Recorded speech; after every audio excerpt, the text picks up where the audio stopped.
আমরা পূর্ণ সংখ্যা এই অধ্যায়টি নিয়ে আলোচনা করছি এবং পূর্ণ সংখ্যা যোগ ও বিয়োগের বিভিন্ন ধর্ম রয়েছে। সেই ধর্মের মধ্যে আমরা প্রথম লেকচারে বদ্ধতা ধর্ম বা ক্লোজার প্রপার্টি নিয়ে আলোচনা করেছি। আজকের লেকচারে আমরা বিনিময় নিয়ম বা কমিউটেটিভ প্রপার্টি নিয়ে আলোচনা করব। বিনিময় নিয়ম বা কমিউটেটিভ প্রপার্টি আমরা কার ক্ষেত্রে করছি? আমরা যোগ এবং বিয়োগের ক্ষেত্রে দেখব। যোগ ও বিয়োগের অধীনে কমিউটেটিভ প্রপার্টি স্যাটিসফাই করছে কি করে না সেটা নিয়ে আলোচনা করবো আমরা। তো দেখো আমরা পূর্ণ সংখ্যা কি জানি? দেখো সংখ্যা রেখার দিকে তাকাও। সংখ্যা রেখাতে আমরা পূর্ণ সংখ্যাকে খুব সহজেই স্থাপন করতে পারি। সো মাঝখানে থাকে আমাদের শূন্য, ডান দিকে যে সংখ্যাগুলি থাকে সেগুলোকে বলা হয় আমাদের ধনাত্মক পূর্ণ সংখ্যা, আপ টু প্লাস অসীম পর্যন্ত যায়। আর বাম দিকে যে সংখ্যাগুলি থাকে শূন্যের সেগুলোকে বলা হয় ঋণাত্মক পূর্ণ সংখ্যা, আপ টু মাইনাস অসীম পর্যন্ত। তখন অসীম সংখ্যক আমাদের পূর্ণ সংখ্যা রয়েছে। তাহলে যোগ ও বিয়োগের ক্ষেত্রে বিনিময় নিয়ম কী বলছে? বিনিময় নিয়ম বলছে যে এ ও বি, এ ও বি কি যে কোনো দুটি পূর্ণ সংখ্যা, যে কোনো দুটি যদি পূর্ণ সংখ্যা হয় তাহলে বিনিময় নিয়ম কথা বলছে যে এ প্লাস বি এর মান যা হবে সমান বি প্লাস এ, তাই হবে। অর্থাৎ এ আর বি বিনিময় করলো, কি বিনিময় করলো? তাদের স্থানটা বিনিময় করেছে। দেখো দেখো এ ছিল প্রথমে, এ চলে গেছে দ্বিতীয়তে, আর বি ছিল দ্বিতীয়তে, বি চলে এসেছে প্রথমে। অর্থাৎ ইন্টারচেঞ্জ করেছে, তাদের স্থানকে বিনিময় করেছে, সেই জন্য এর নাম হচ্ছে বিনিময় নিয়ম। তাহলে যদি এ প্লাস বি সমান বি প্লাস এ হয়, সর্বদা হয়, তাহলে বলা হচ্ছে যোগের অধীনে বিনিময় নিয়ম সিদ্ধ করে। তাহলে আমরা বলতে পারবো কি যে যোগের ক্ষেত্রে হবে? হ্যাঁ, যোগের ক্ষেত্রে তোমার পূর্ণ সংখ্যা, যোগের ক্ষেত্রে পূর্ণ সংখ্যা বিনিময় নিয়ম সিদ্ধ করে। অর্থাৎ তুমি যে কোনো দুটি সংখ্যা নাও না কেন, এ ও বি যে কোনো পূর্ণ সংখ্যা হলে এ প্লাস বি এর মান এবং বি প্লাস এ এর মান সর্বদা সমান হবে। তুমি দেখো, ধর 5 নাও, 6 নাও। আচ্ছা বলো তো 5 প্লাস 6 এর মান কত পাবো আমরা? যোগ করলে 11 আসছে। আবার দেখো 6 প্লাস 5, প্রথমে ছিল 5, প্রথমে 5কে নিয়েছি, দ্বিতীয়তে নিয়েছি 6কে, যোগ করে কত পেলাম? যোগফল পেলাম আমরা 11। আবার দেখো প্রথমে 5-এর জায়গাতে না নিয়ে 6 নাও, অর্থাৎ ইন্টারচেঞ্জ করো। 6 নিলাম, দ্বিতীয়তে নিলাম 5, যোগ করলে কত পাবো? তাও 11 পাচ্ছি। দেখো বাম দিকে যোগফল কত পেয়েছি? 11। ডান দিকে যোগফল কত পেয়েছি? 11। অর্থাৎ 5 প্লাস 6 সমান 6 প্লাস 5। এটা হচ্ছে, অর্থাৎ বিনিময় নিয়ম সিদ্ধ করছে। তুমি যে কোনো পূর্ণ সংখ্যা নাও না কেন, ধরো নাও -4 -13 নিলাম, এ দুটো যোগ করো। তাহলে প্রথম হচ্ছে -4কে নিলাম প্লাস -13কে নিলাম, প্রথমে নিলাম -4 তারপরে -13, যোগ করলে কত হবে? -4 -13 সমান -17। প্রথমে নিলাম 13কে, তারপরে নিলাম -4কে, যোগ করলে কত হবে আমাদের? -13 -4 সমান, দেখো আবার যোগ করলে -17। তাহলে বাম দিকে প্রথমে যখন আমরা 4কে নিয়েছি, দ্বিতীয়তে 13কে নিয়েছি, তাও দেখো -13কে নিয়েছি, তাও -17 পেয়েছি।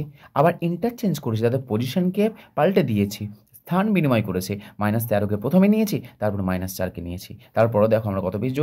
যোগফল পেয়েছি -17। অর্থাৎ বাম পক্ষে যা মান পেয়েছি, ডান পক্ষে তার মান পেয়েছি।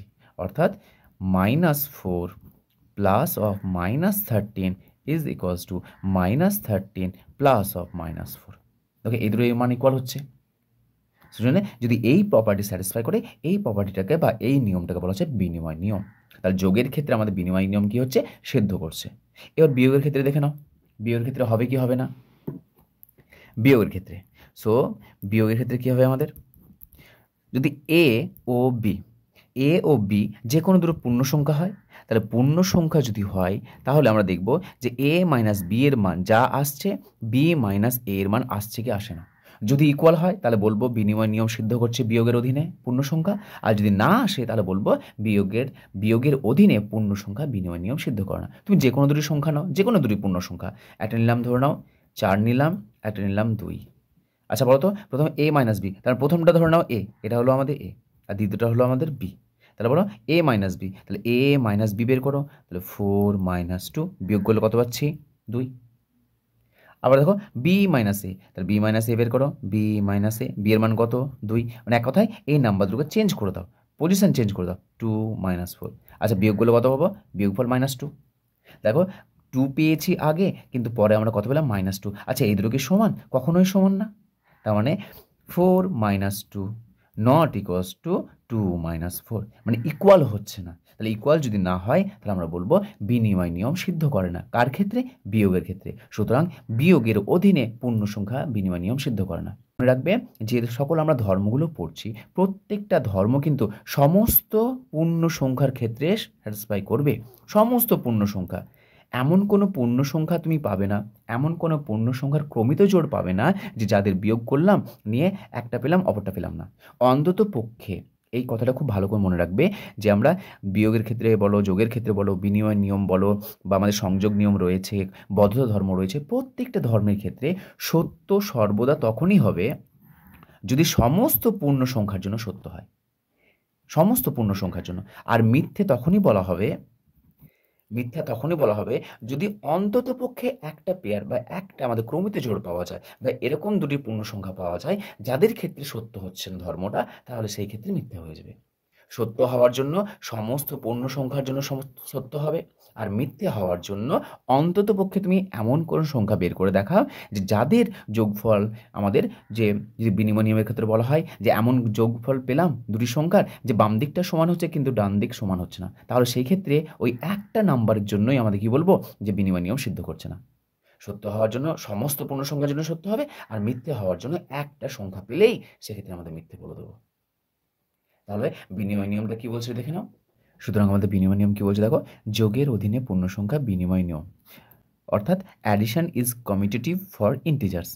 যদি এ ও বি দুটি পূর্ণ সংখ্যা হয় তবে এ প্লাস বি সমান বি প্লাস এ হবে। অর্থাৎ এ এবং বি যদি পরস্পরের স্থানে বিনিময় করে তাহলে অবশ্যই তারা কী হবে? সমান হবে, অর্থাৎ এখানে সিদ্ধ করবে। কিন্তু বিয়োগের ক্ষেত্রে পূর্ণ সংখ্যার বিনিময় নিয়ম সিদ্ধ করে না, অর্থাৎ A minus B not equals to B minus A. একটু আগে আমরা এক্সাম্পল দেখলাম। সুতরাং subtraction is not commutative for integers. দেখছি আমরা আরও যে সকল ধর্মগুলি রয়েছে পূর্ণ সংখ্যার, সেই সকল ধর্ম নিয়ে আলোচনা করব।